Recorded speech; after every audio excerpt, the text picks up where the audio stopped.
আসসালামু আলাইকুম প্রিয় শিক্ষার্থীবৃন্দ, স্বাগত জানাচ্ছি আজকের অনলাইন ক্লাসে। আমি কবির আহমেদ, এমএসসি গণিত, বিএড এমএড সিনিয়র সহকারী শিক্ষক, পুলিশ লাইন উচ্চ বিদ্যালয়, কুমিল্লা। আজ তোমাদের সামনে একটা উপপাদ্য নিয়ে হাজির হয়েছি। সাধারণ গণিতের উপপাদ্য নং 20। আমরা যারা শিক্ষার্থী, আমরা যখন ছাত্র ছিলাম তখন আমাদের প্রবলেমটা হতো কোন উপপাদ্য রাষ্ট্র, এটা কি 10 নাম্বার না 11 নাম্বার না 20 নাম্বার না 21 নাম্বার, এই জিনিসটা আমাদের বুঝতে কষ্ট হতো। পরে যখন আমাদের স্যারদের কাছে বললাম স্যার এই প্রবলেম হয়, তখন স্যার তারা আমাদেরকে মেন যে জিনিসটা সেটা ধরাই দিল। আসলে কিভাবে বুঝবা উপপাদ্য কোনটা আসছে, কিভাবে প্রমাণ করা লাগবে। তো সেম জিনিসটা তোমাদের হয়, উপপাদ্য পারো কিন্তু কোনটা আসছে সেটা পারো না। এই জন্য নম্বরের দিকে না তাকাইয়া আমরা প্রশ্নের দিকে তাকাবো। যেমন আজকের প্রশ্ন হলো একই চাপের উপর দণ্ডায়মান। কটা কথা? বৃত্তের একটা কথা, একই চাপ একটা কথা, উপর দণ্ডায়মান একটা কথা, কেন্দ্রস্থ কোণ বৃত্তস্থ কোণের দ্বিগুণ। কটা পয়েন্ট পাইলাম? 1 2 3 4 5 6, 6টা পয়েন্ট পাইলাম। বৃত্তের আমরা জানি বৃত্ত কি, একটা সেন্টার থাকবে আর একটা কি এই বক্ররেখা থাকবে। বৃত্ত একই চাপ। যেমন দেখো এই একটা বৃত্ত, যদি এটা চাপ হয়, সে এটা বি, এটা সি, বিসি চাপ। বিসি চাপ বলতে আমি কোনটা বুঝি? এটা বুঝি না এই সবটা বুঝি? বৃত্তের চাপ দুইটা, এটা হলো বৃত্তের কেন্দ্র। বৃত্তের চাপ দুইটা, একটা হলো উপচাপ, একটা অধিচাপ। অধিকাংশ এই পরিধি নিয়ে যে চাপটা সেটা হলো অধিচাপ, মনে থাকবে। অধিকাংশ পরিধি নিয়ে যে চাপটা সেটা হলো কি? অধিকাংশ পরিধির অংশ নিয়ে যে চাপটা সেটা অধিচাপ, আর ছোট যে অংশটা সেটা হলো উপচাপ। ধরি এই চাপের উপর দণ্ডায়মান, অর্থাৎ এই চাপের উপর অবস্থিত কেন্দ্রস্থ কোণ। কেন্দ্রের সাথে যে কোণ উৎপন্ন করে এটা কেন্দ্রস্থ কোণ। এই কেন্দ্রের সাথে যে কোণ উৎপন্ন করে এটা কেন্দ্রস্থ কোণ। সে এটা ধরি ও, কি বিন্দু ধরলাম? ও বিন্দু। কেন্দ্রের সাথে যে কোণ উৎপন্ন করে সেটা কেন্দ্রস্থ কোণ। কেন্দ্রস্থ কোণ তার কি না হলো বিওসি, কেন্দ্রস্থ কোণ। এবং বৃত্তস্থ কোণ, বৃত্তের পরিধির সাথে যে কোণ উৎপন্ন করছে, ধরো এটা কি বৃত্তস্থ কোণ। ধরি এটা এ, বি এ সি কোণ। কেন্দ্রস্থ কোণ বৃত্তস্থ কোণের দ্বিগুণ, অর্থাৎ কেন্দ্রস্থ কোণ বড়, বৃত্তস্থ কোণ ছোট। অর্থাৎ ছোটটাকে যদি আমি 2 দিয়ে গুণ দিই তাহলে কি আসবে? আমার বৃত্তস্থ কোণের সমান হবে। এই হচ্ছে প্রমাণ। কেন্দ্রস্থ কোণ বৃত্তস্থ কোণের দ্বিগুণ, এটা প্রমাণ করবো আমরা। এবার আসলে একটু অঙ্কন করি। এ যোগ করি, এ যোগ করে সে আমরা ডি পর্যন্ত বর্ধিত করে দিলাম। এটাও বিন্দু, ডি পর্যন্ত বর্ধিত করে দিলাম। খেয়াল করো, এই বৃত্তের মধ্যে, এই ত্রিভুজের মধ্যে, কি ত্রিভুজ? এ ও বি ত্রিভুজ। ও এ বি এর মধ্যে ও সমান ও বি, ও সমান ও বি লেখা যায়। কেন? একই বৃত্তের ব্যাসার্ধ বলি, একই বৃত্তের ব্যাসার্ধ বলি, ও সমান ও বি। এবং আমরা জানি সমান সমান চাপের সমান সমান বাহুর বিবর্তন পরস্পর সমান। তাহলে ও এ বাহুর বিবর্তন হলো এটা, এর কি নাম? ও B A, O B A. ঠিক সিমিলারলি এটার কি নাম? এটার বিবর্তন হলো এটা, ও A B, O A B.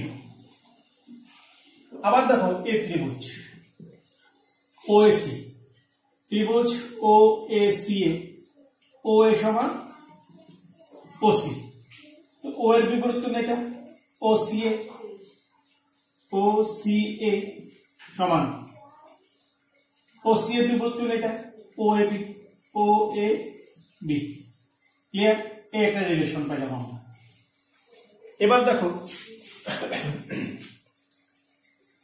আমরা জানি বৃত্তের বহিস্থ কোণ, বৃত্তের বহিস্থ কোণ অন্তঃস্থ অন্তস্থ বিপরীত দুই কোণের সমান, বিপরীত দুই কোণের সমষ্টি সমান।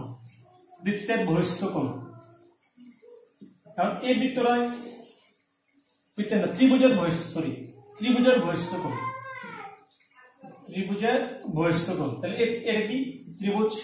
দেখো এই ত্রিভুজটা এমন, এই ত্রিভুজ ও এ বি, ও না এমন না, এটা হলো এই ও এ বি, এটি হলো বর্ধিত অংশ। তাহলে এটা বহিস্থ কোণ। তো বহিস্থ কোণ হলে এই দুই কোণের সমষ্টি সমান, অর্থাৎ ত্রিভুজ ও এ বি এ বহিস্থ কোণ, বহিস্থ কোণ কি লেখা যায়? বিওডি, বিওডি সমান অন্তস্থ বিপরীত ও ও এ বি যোগ ও B A, O B A বা বিওডি সমান কি লেখা যায়? দেখো প্রমাণের জন্য আমার কি লাগবে? বিএসি এ কোণটা লাগবে, বিএসি এ কোণটা। তাহলে এই জায়গাটা লাগবে, এই জায়গাটা আবার লাগবে না, এটা আমি বাদ দিয়ে দেবো। আবার এটা সমান কি পাইলাম? এটা পাইলাম না।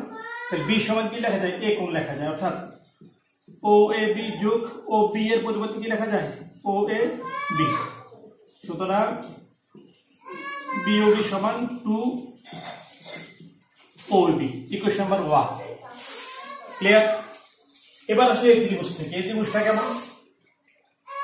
এই ত্রিভুজটা হলে এমন, এই একটু নিচে আঁকলাম,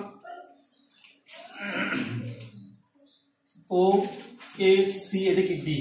ঠিক সিমিলারলি ত্রিভুজ ও A C, O A C এ কি কি বহিস্থ কোণ কোনটা? বহিস্থ কোণ ওসিডি, ওসিডি সমান ওএসি, ওএসি যোগ ওসিএ বা ওসিডি সমান কি লেখা যাবে? ওএসি যোগ ওএসি। সুতরাং ওসিডি সমান কি লেখা যায়? 2OAC, 2OAC এই দুই নং সমীকরণ। ক্লিয়ার?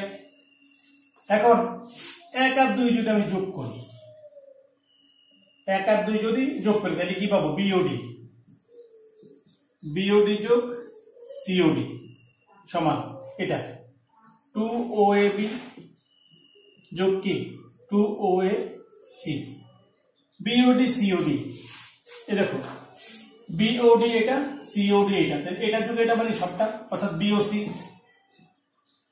কি লেখা যায়? বিওসি।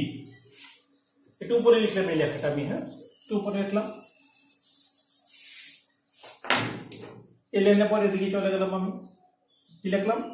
বিওডি সমান, এটি যদি 2 কমন নেই কি হয়? 2 OAB, OAB যোগ ওএসি, ওএসি বা বিওডি সমান 2। দেখো ওএবি, ওএবি এই জায়গাটা আর ওএসি, ওএসি এই জায়গাটা, এটা যোগ এটা মানে কি সবটা, সবটা কত? বিএসি,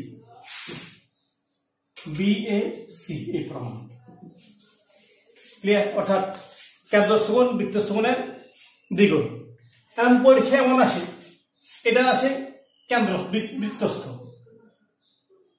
বৃত্তস্থ কোণ এটা আসে কেন্দ্রস্থ, কেন্দ্রস্থ কোণের অর্ধেক।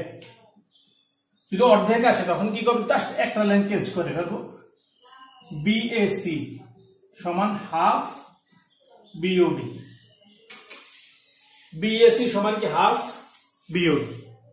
অথবা এমন আসে একই চাপের উপর দণ্ডায়মান কেন্দ্রস্থ কোণ এবং বৃত্তস্থ কোণের মধ্যে সম্পর্ক স্থাপন করে, একই চাপের উপর দণ্ডায়মান কেন্দ্রস্থ কোণ এবং বৃত্তস্থ কোণের মধ্যে সম্পর্ক স্থাপন করে। তখন আমরা এতটুকু করবো অথবা এতটুকু করবো, যদি এদিকে শেষ করি তখন বলবো অর্থাৎ কেন্দ্রস্থ কোণ বৃত্তস্থ কোণের দ্বিগুণ, আর যদি এদিকে শেষ করি তখন বলবো কি অর্থাৎ বৃত্তস্থ কোণ কেন্দ্রস্থ কোণের অর্ধেক। ঠিক আছে শিক্ষার্থীরা, খুবই গুরুত্বপূর্ণ জিনিস। তার তথ্য লাগলো কটা? আমাদের তথ্য লাগলো মোট 2টা, এক সমান সমান বাহুর বিপরীত কোণ সমান আর ত্রিভুজের বহিস্থ কোণ অন্তঃস্থ ত্রিভুজ দুই কোণের সমষ্টির সমান। এই দুইটা তথ্য দিয়ে আমরা একটা সূত্র পেলাম। কি সূত্র পেলাম? একই চাপের উপর দণ্ডের মান কেন্দ্রস্থ কোণ বৃত্তস্থ কোণের দ্বিগুণ অথবা বৃত্তস্থ কোণ কেন্দ্রস্থ কোণের অর্ধেক। আজকে এতটুকু পর্যন্তই। উপপাদ্য 20 একটু ভালো করে পড়ো, ইনশাল্লাহ পরীক্ষায় কাজে লাগতে পারে। ধন্যবাদ সবাইকে। আসসালামু আলাইকুম।